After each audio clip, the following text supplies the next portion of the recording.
Salut tout le monde, je m'appelle Guillaume et bienvenue sur Audio Fanzine. Aujourd'hui, on prend 5 minutes pour comprendre la différence entre buffer et true bypass. Et on commence avec une petite mise en contexte pour tous bien démarrer du même point. On a là affaire à deux mots qui sont là pour décrire des types de circuits électroniques et qui vont être employés dans le contexte de la musique pour décrire des effets de guitare, basse, synthé, des pédales d'effet en gros. Et quelques petites précisions avant qu'on se lance dans les définitions. Quand je parle de type de circuit électronique, ça n'a rien à voir avec le type d'effet.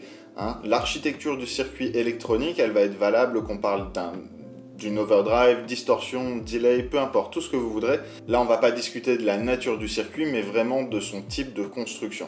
Et donc, comme vous l'aurez compris, avec la présence de deux termes principaux pour les décrire, on va parler de deux types de construction de circuits électroniques différentes. Dans une pédale d'effet, on va retrouver 4 parties du circuit principal qu'on va pouvoir décrire comme l'entrée du son, le foot switch, le circuit et la sortie. Et ça, c'est donc valide pour n'importe quelle pédale. Tout ce que vous allez trouver d'autre, type alimentation ou contrôle MIDI par exemple, seront des auxiliaires à ce circuit électronique, mais qui ne seront pas directement en contact avec le signal audio qui passe dans la pédale. Donc voilà, je voulais juste établir de bonnes bases avant de repartir sur nos deux mots du jour, donc qui, je le rappelle, sont buffer et true bypass.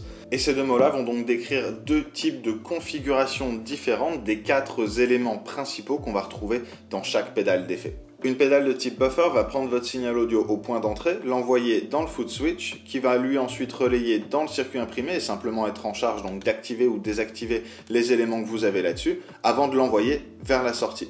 Mais donc ce qui est important de noter là, c'est que votre signal audio, que la pédale soit enclenchée ou non, va traverser tout le circuit avant d'arriver au point de sortie.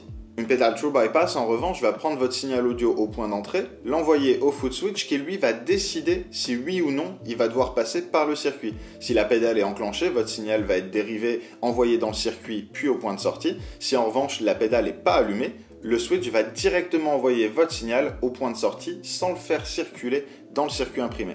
Et en soi, c'est un petit peu tout ce que vous avez à savoir sur la différence entre ces deux types de circuits.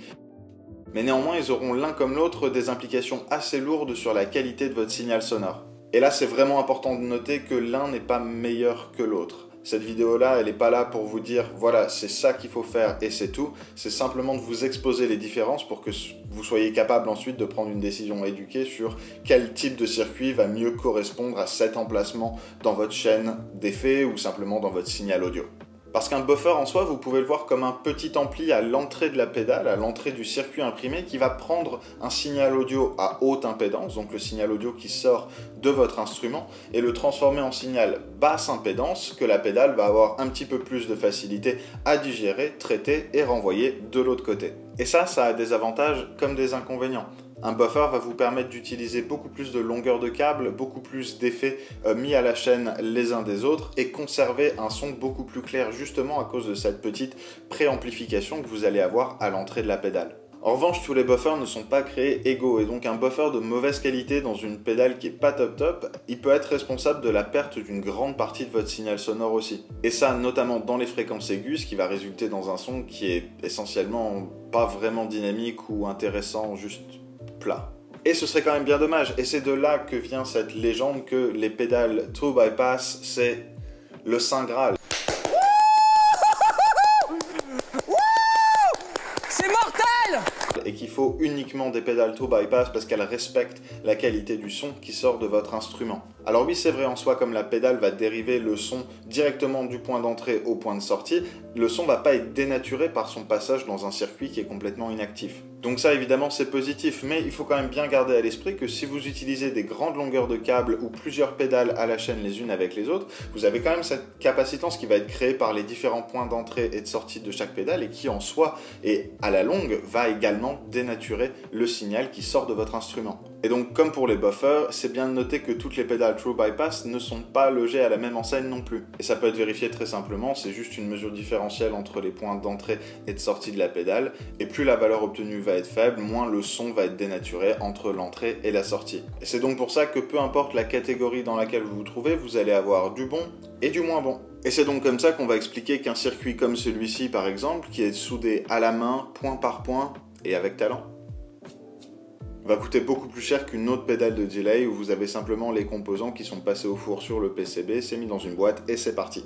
Et donc voilà, comme vous en doutez aujourd'hui, le petit mot de la fin, c'est ne soyez pas trop nos préjugés entre buffer, true bypass, l'un est meilleur que l'autre. C'est vraiment pas le cas, il y a du très bon des deux côtés et tout va dépendre de votre type d'installation. Il faut simplement être un peu intelligent, réfléchir à la nature de votre signal sonore, à la complexité de la chaîne d'effets que vous avez. Si vous enchaînez 4 ou 5 pédales, utilisez un buffer, ça va vous changer la vie.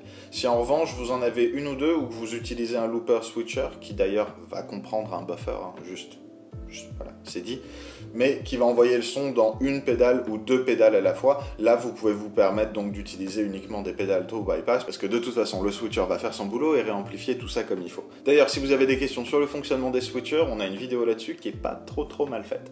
Et voilà, donc sur ces bonnes paroles, j'espère que cette vidéo vous aura été utile. Comme d'habitude, si c'est le cas, n'hésitez pas à l'aimer, à vous abonner à Audio Fanzine pour rien louper des nouveautés du monde de la musique. Prenez soin de vous, et je vous retrouve dans la prochaine. Bye!